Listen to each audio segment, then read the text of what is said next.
Santri ini adalah orang-orang yang haus dengan ilmu dan selalu menjaga ilmu dan setiap saat selalu mengambil ilmu ketika ada kesempatan. Itu santri. Dan juga santri itu adalah orang-orang yang menjaga syariat lebih daripada orang yang tidak santri. Nah, kita kenal dulu santri, kehidupan santri di Indonesia, para kiai-kiai kita, para habaib-habaib kita, bagaimana beliau-beliau ketika nyantri dulu bagaimana menjaga dari akhlaknya, dari adabnya. Bahkan ada seorang santri yang setiap syekhnya masuk ke masjid untuk ngajar, dia bagian membalikkan sandali dengan akhlak dan adabnya, balikkan sandali. Hanya itu. Setelah kiai meninggal, subhanallah dia dapat futuh gara-gara khidmah dengan kiainya cuma balikkan sandal. Bagaimana yang khidmah yang lebih dari itu? Nah. Dan kemudian santri ini tidak dikatakan santri kecuali orang tersebut mimpi Nabi Muhammad SAW. Kalau seorang santri tidak pernah mimpi kanjeng Nabi, maka diragukan kesantriannya. Terus ulama seperti itu. Terus habaib di Hadramut, kalau orang ngaku santri talabul ilim, maka orang tersebut pasti mimpi kanjeng Nabi. Lek gak maka gak diakoni jadi santri, ya napa? Nah, kenapa kok bisa mimpi kanjeng Nabi? Ya karena orang santri tersebut orang yang betul-betul tahu syariat dan menjaga syariat dan melakoni syariat, itu santri yang benar. Ya. Tapi kalau santri tersebut melanggar syariat, apakah masih layak dikatakan santri? Mboten. Nah, ketika ada santri, misalkan santri niku pacaran, atau santri tersebut ikhtilat campur laki perempuan, atau santri tersebut melakukan hal-hal yang di luar syariat, atau santri tersebut malah melakukan hal-hal yang haram dan maksiat, apakah ini ciri santri yang benar? Ya mboten. Walaupun dipertontonkan, anggaplah ada filmnya, kalau ada, misalkan kalau ada, ya kalau ada filmnya, kalau ada filmnya santri itu ngene lho, pacaran itu santri, atau santri itu ngene lho, ikhtilat campur lanang wedok, itu jenenge santri. Kalau ada film seperti itu, maka itu sebetulnya bukan santri yang benar. Sebab santri yang benar itu berarti santri yang betul-betul nyekel syariat, betul-betul yang punya semangat dan himmah untuk belajar ilmu syariat, karena mereka adalah orang-orang yang merupakan calon penerus Nabi Muhammad SAW, calon pewaris kanjeng Nabi. Itu santri. Orang tidak bisa jadi ulama dengan instan. Moro-moro jadi ulama, ya tidak bisa. Atau cuman pintar ngomong, pintar satu hadis atau dua hadis, pintar bicara atau pintar merangkai kata-kata kemudian jadi ulama, kan tidak bisa toh. Namanya jadi ulama itu kan harus ngaji dulu. Ya, ngaji dulu, ngaji yang kecil dulu, ngaji belajar cara sholat seperti apa, kemudian syarat sahnya sholat seperti apa, kemudian untuk diterima sholat itu kayak gimana, kemudian caranya wudhu seperti apa, sahnya wudhu itu bagaimana caranya, dan seterusnya. Setelah dia belajar sekian tahun, barulah dia terjun ke masyarakat menjadi ulama. Tidak ada orang yang misalkan jadi ulama dikatakan sampean disingen belajarnya di mana?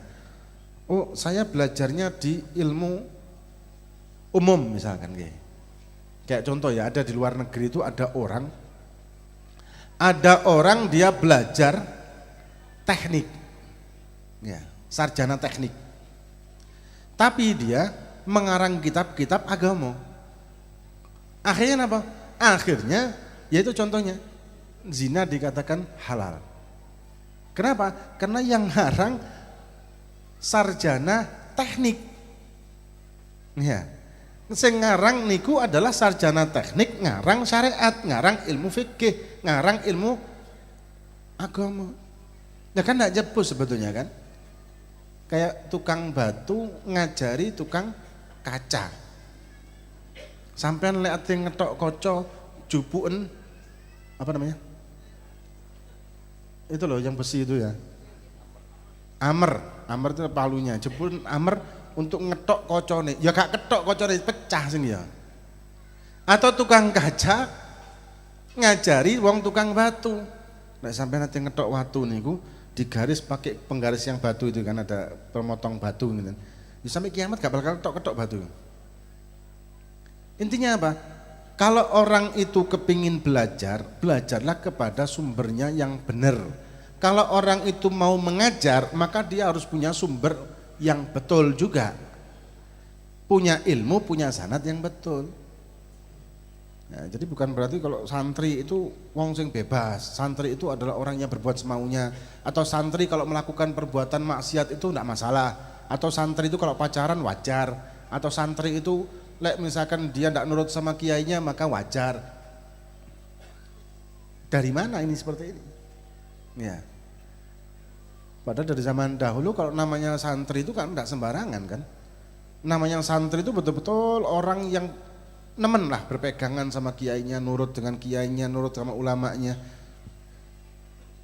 Habib Umar bin Muhammad bin Salim bin Hafid guru saya itu ketika belajar kepada Habib Muhammad bin Abdullah Al-Haddar luar biasa. Bahkan Habib Muhammad bin Abdullah Al-Haddar ketika belajar sama Habib Abdullah bin Umar Asy-Syatiri, abahnya Habib Salim dan Habib Hasan bin Abdullah bin Umar Asy-Syatiri, waktu berangkat ke sana beliau membawa perlengkapan tidur. Ya kasur yang dilipat zaman dulu ya, ditaleni. Kasur itu diikat, kasur sama selimutnya diikat, dibunderin kan, diikat, gulung diikat. Ditaruh di kamar beliau diribat. 15 tahun kemudian buntelan kasur itu tadi tetap tidak berubah di tempatnya dan tidak terbuka. Kenapa? Tidak pernah dipakai. 15 tahun. 15 tahun. Hah? Lalu terus hidupnya taklim, murojaah, mutolaah, ngaji, taklim, ibadah, ngoten terus. Sampai dikatakan hampir-hampir tidak ada waktu tidurnya pun kadang-kadang tidur dengan bawa kitab ngeten. Saking luar biasanya menghemat waktu ya. Bukan di waktu taklim dia tidur, lek santri-santri zaman sakniki lek wayahe ngaji malah turu. Ya, kadek turune bukan di kelas, turune di kamar. Gurune ngenteni dhewekan di santri-santri, gak turu kabeh di kamar. Ini kan sul adab namanya. Adab itu luar biasa penting bagi santri. Ketika ada seorang santri yang tidak beradab baik kepada gurunya, kepada pondoknya, bahkan kepada syariat, hukum-hukum syariat, maka tidak ada keberkahan pada santri tersebut. Ketika santri pacaran, atau zaman sekarang mungkin HP-an, WA-an, pacaran dengan perempuan yang bukan mahramnya, itu hilanglah keberkahan ilmu yang dia dapat di pondok. Sak alim-alime gurune, sak wali-waline gurune, kalau dia melakukan itu maka sul adab dan hilanglah keberkahannya. Jadi misal ada film yang mempertontonkan kehidupan santri seperti itu, maka kita wajib mengatakan di dalam hati kita, iku kudu santri. Bukan seperti itu santri. Tapi kalau ada film yang menunjukkan santri yang takzim, yang istiqomah, yang betul-betul berpegangan syariat yang benar, maka itulah santri yang betul. Ya, dari santri maksiat terus ke orang santri dunia maksiat, tidak mungkin kan? Jenenge santri niku calon pewaris Kanjeng Nabi. Nah, calon pewaris Kanjeng Nabi melakukan perbuatan maksiat dan sembarangan dalam hukum-hukum agama, terus kalau misalkan dia terjun di masyarakat akhirnya menjadi ulama su. Ya, menjadi ulama yang halal dan haram tergantung kepentingan. Ini kenapa hukumnya? Hukumnya haram. Ente ada hadiah apa? Mobil Innova. Oh, setengah haram. Oh, kayaknya bukan Innova nih, sepertinya hadiahnya BMW. Oh, halal. Berubah wisan enggak? Tergantung. Akhirnya tak karu-karuan menjual agama demi dunia. Karena apa? Ya karena tidak ada keberkahan ketika dia nyantri. Tidak ada keberkahan ketika dia nyantri. Melakukan kemaksiatan, pelanggaran pondoknya itu juga termasuk maksiat kalau bagi santri kan. Melanggar peraturan pondok pesantren termasuk maksiat. Apalagi melanggar hukum syariat dengan pacaran, dengan ikhtilat campur laki perempuan, dengan kemudian pacaran melalui HP misalkan. Ini hilang adabnya, dan ini di samping dia berdosa juga hilanglah keberkahannya. Kalau kita ingin anak-anak kita atau diri kita, karena santri itu tidak mengenal usia kan, masih tua-tua jadi santri tetap aja santri. Kalau kita ingin berkah ilmu, jaga adab.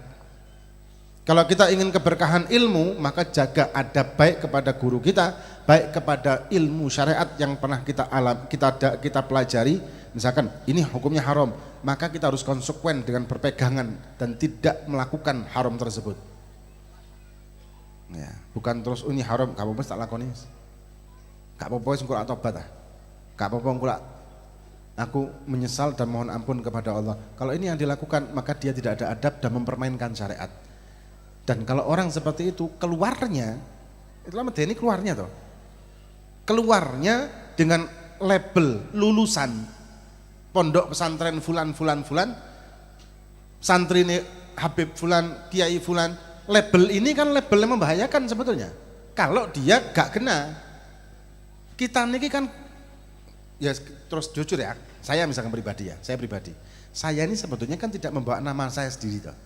Saya ini membawa nama Habib Alwi, guru kula pertama. Ya. Kemudian guru saya yang kedua lah Habib Hasan. Habib Hasan bin Ahmad Baharun rahimahumullah. Kemudian guru saya yang ketiga lah Ustaz Syekh Abdullah bin Awad Abdun rahimahumullah. Kemudian guru saya yang selanjutnya adalah Al-Imam Al-Habib Umar bin Muhammad bin Salim bin Hafid. Bersama kakak beliau Al-Habib Ali Masyhur bin Muhammad bin Salim bin Hafid. Saya ini kan tidak membawa nama kula dhewe toh. Kula kan delok muridnya Habib Umar. Muridnya Habib Alwi plus anaknya. Ya. Menangi kan temen iku toh. Kita kan bawa nama kita sendiri kan. Begitu kan juga jenengan-jenengan ini. Apalagi anak pondok juga kan tidak bawa namanya sendiri ketika mereka keluar ke masyarakat. Orang kan delok fulan enggak. Muridnya Habib ini. Muridnya kiai niku. Muridnya ustadz niki. Muridnya pondok niku. Itu kan yang dilihat. Nah, gurunya Masya Allah kabeh. Pondoknya Masya Allah. Lembaga pendidikannya luar biasa. Cuman kita tidak ada adabnya.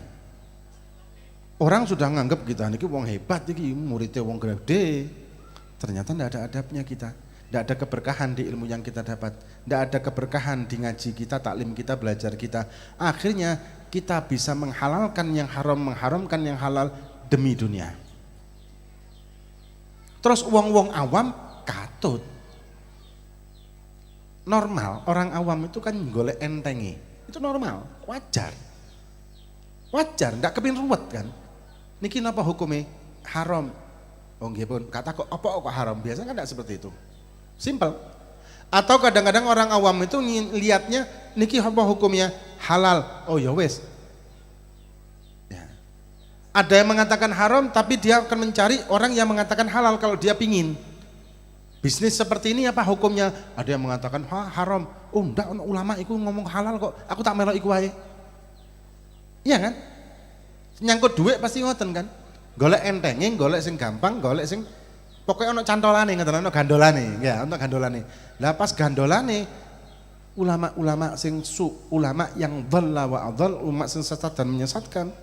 Oh, gak apa-apa halal. Kayak kemarin yang rame di mana-mana. Oh, zina halal. Wah, enak itu. Hah? Sopo sing gak kepingin? Zina halal. Ya normal lah namanya orang daripada rabi mending zina kan padha senenge. Terus kan bukan haram niku. Kan itu kan milkul yamin jebuse. Lah di dalil lah iku dan disahkan lagi itu dokter loh, disahkan di apa namanya di kampusnya, disahkan disertasinya juga dibenarkan dan ditandatangani lah, sudah diakui gitulah. Padahal kan naudzubillah kan bukan seperti itu. Milkul yamin ini kan budak dan budak tidak ada pada zaman sekarang. Kalau misalkan ada orang yang melakukan hubungan zina dengan pekerjanya, karyawannya, yang atau pembantunya lah katakan, ini hukum tetap hukum zina, bukan milkul yamin. Kalau milkul yamin budak, nah sekarang tidak ada budak sama sekali di dunia. Nah kamu medeni kan? Nah orang awam kan dolek kan, oh gak apa-apa berarti. Tepaan mumpung pembantuku ayu. Ngoten akhirnya. Ya kenapa? Karena sesat dan menyesatkan. Kenapa? Ya urutannya tadi. Waktu nyantri su'ul adab. Waktu nyantri tidak punya adab. Waktu nyantri nyontoh film-film sing gak karuan. Waktu nyantri pacaran. Waktu nyantri hubungan HP-an atau apa dengan orang-orang yang bukan mahramnya. Waktu nyantri juga melanggar peraturan-peraturan pondoknya. Waktu nyantri gak adab dengan gurunya. Kadang gurunya yang mudirnya yang disopan apa yang dia hormat banget kepada mudirnya, ya kiainya habibnya. Tapi kepada pengajar-pengajar yang setiap hari mengajari di kelas-kelas itu kadang-kadang tidak begitu dihormati. Ini juga pengaruh. Kalau kita menghormat sama guru, siapapun guru, walaupun ngajar Fatihah tok, walaupun bukan habibnya, bukan kiainya, tapi ustadz-ustadznya, itu kita wajib menghormati dan taklim sama mereka. Kalau ingin keberkahan, ilmu tok tanpa keberkahan percuma. Ilmu tanpa keberkahan malah mudorot, malah bisa menjadikan kefasikan. Ya tadi loh, halal haram tergantung kepentingan. Lek BMW iso halal, ya. Lek Innova, ya wis ada khilaf ngoten mawon ya. Atau subhat ngoten. Oh subhat, berarti angsal. Oh subhat tak apa-apa. Padahal jelas haram. Tapi berhubung Innova, berhubung BMW, oh halal. Nah itu naudzubillah min dzalik. Jadi hati-hati kalau ada film atau apa jangan terpengaruh juga ada masalah kehidupan santri yang seperti itu. Kehidupan santri kudu adab. Ilmu tok percuma tanpa adab. Ilmu tok tidak ada manfaat sama sekali. Nah niki mugi-mugi saged bermanfaat bagi kita fid din wa dunya wal akhirah wallahu a'lam bissawab.